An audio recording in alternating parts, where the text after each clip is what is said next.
in a season that gave us plenty of reasons to not think the Mavericks would go as far as they have in pushing the Golden State Warriors to 5 games in the Western Conference Finals. It teaches not only the Mavs, but us that even in a loss, you can get quite a sense of accomplishment.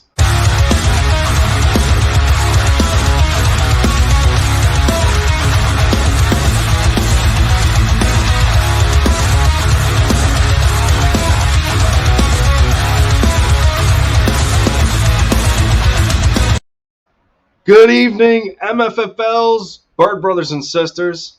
Lindy Endzone is in for the touchdown, taking the lead for the Philadelphia Eagles, one video at a time.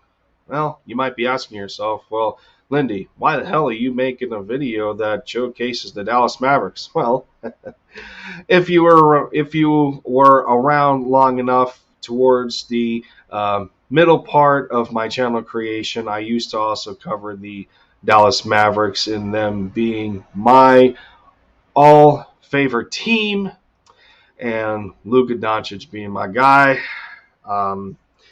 Yeah, so I mean, there you go. But yeah, no, I brought up coverage of the Dallas Mavericks. I can't remember exactly how long ago, but I used to do play-by-plays and a couple of film rooms, and really hone in on my favorite team and try and cover them alongside the Eagles as well. And well, sometimes things just don't last, and it's for the better. And now I'm on to new beginnings, hence a brand new intro that I was able to showcase in this video.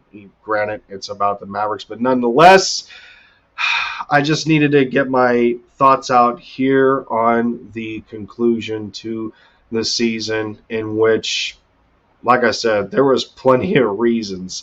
There was plenty of reasons given, for this team to not make it as far as they have. And I remember back in the beginning and making a video on the Jason Kidd hire, and all the speculation that came through it, and all the talk and all the negativity that was brought up. And he's not going to be any better than Rick Carlisle was. He doesn't have the experience. He doesn't have a championship mentality as a head coach, and it's not really a good fit. You watch what he did with Brooklyn and the Milwaukee Bucks, and there's baggage and yada yada yada. Well, all I know is that sometimes you got to give people another chance, and sometimes people can change. Sometimes when you're in a position that you used to be before, hence J. Kidd being a part of that championship team back in 2011, I think he knows what it takes, and I think he knows that this is an atmosphere that he was once used to before.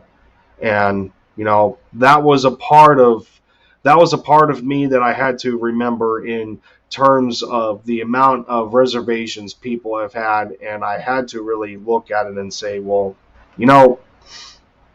yeah, Jerry Stotts was out there. There was other candidates out there that people considered. There was another one off the top of my head that I can't remember, that people wanted him elevated to the head coaching role, and I just thought that this could most definitely work.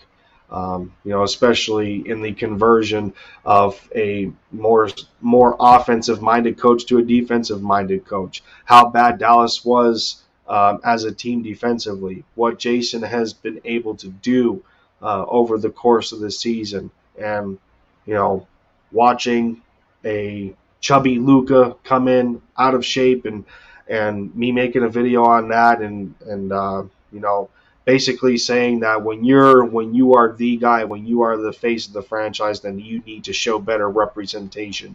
You need to be that leader. You need to show a responsibility. You need to show a determination to want to be better, to want to be that guy.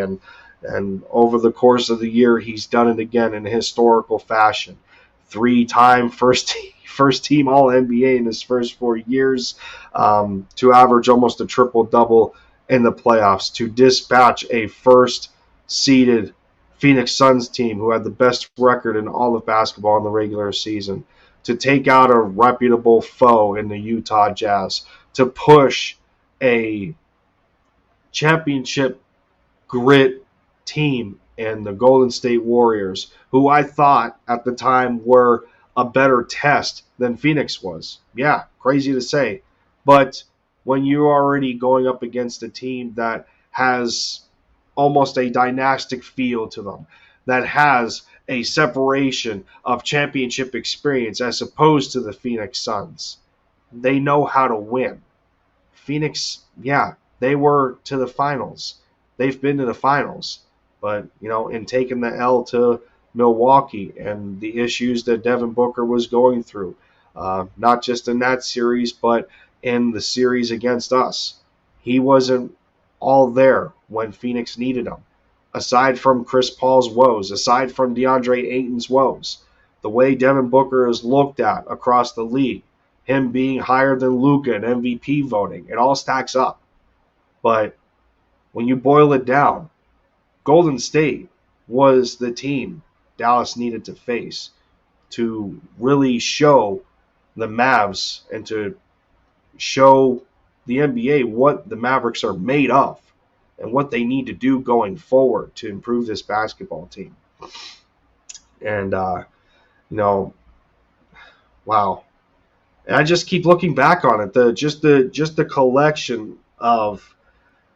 collection of all the adversity that could have went against this team. The Porzingis trade, how criticized it was across the league. Mixed emotions, mixed feelings about it. People calling this franchise a joke for dumping Porzingis and bringing in two players that still have heavy contracts in Bertans and Spencer Dinwiddie.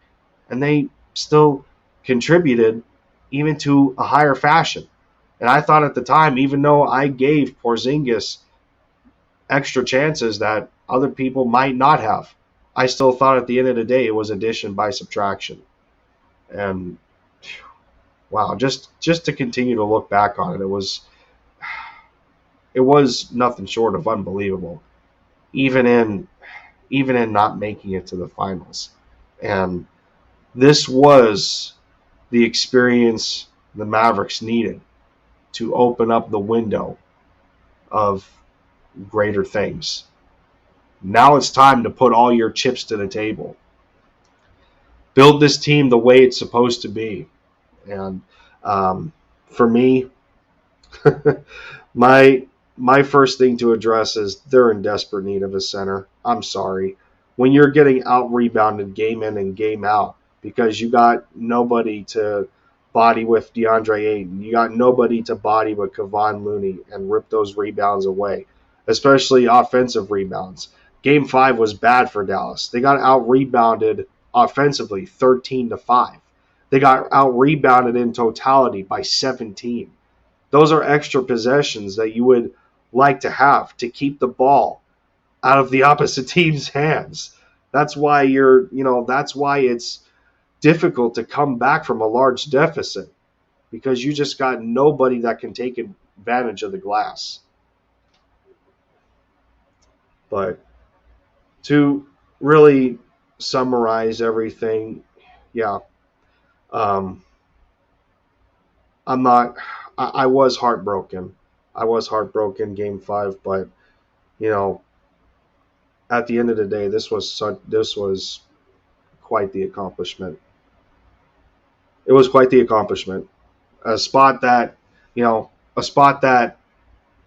the league in general, who really had the Mavericks going that far? In all reality, the team wasn't supposed to go this far. It just wasn't. But for as many times as Luka has talked about that, just believe. And that stood true. Stood true for Jason Kidd as a coach. Unbelievable job. And you know what? They got the stepping stone to build on now. Now it's time. But those are some, generalized thoughts of mine on the whole ordeal, on how the season went and what I was able to witness from, day one to the final result. MFFLs, leave me your thoughts down in the comments, or, especially, Sixers fans, leave me your thoughts down in the comments on, watching what the Mavericks did as opposed to the Sixers, and, and doing some conversations from there. But with that, I'm gonna get out of here. You know, late at night, I'm starting to lose my train of thought here a little bit exhausted. But I will be back at it.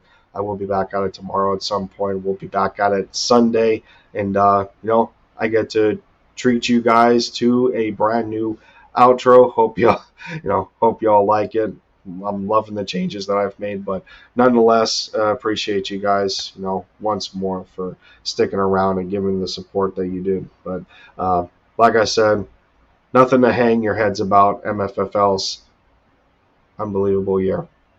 But with that, I'll see you guys later. Flag goes fly, bleed green. You already know the deal. Let's go, MFFLs. Next year awaits and it can't come soon enough. Take care of yourselves, everyone. Have a good night. And I will see you next time.